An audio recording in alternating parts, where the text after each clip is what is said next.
Ako naman ay mag-aasawa. Ang pipiliin ko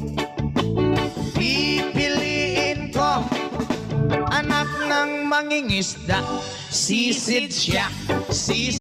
Ako naman ay mag-aasawa. Ang pipiliin ko anak ng mangingisda. Sisid siya, sisid. Huwag kang mangangamba kung iiwanan ka na niya. Huwag kang mag-alala kasi marami pang iba. Idaan mo lang sa tawak niya sa magpakatanga, hanggang sa masanay ka na, kasi ganyan talaga sila. Baka di mo alam na hindi. Ano bang pinakain mo? Bakit nagkaganto? Ko sa'yo lang akong nakaranas na maging seloso. Kung hiya baka mahal na nga kita. Naughty, let's get naughty, girl. It's only one or two.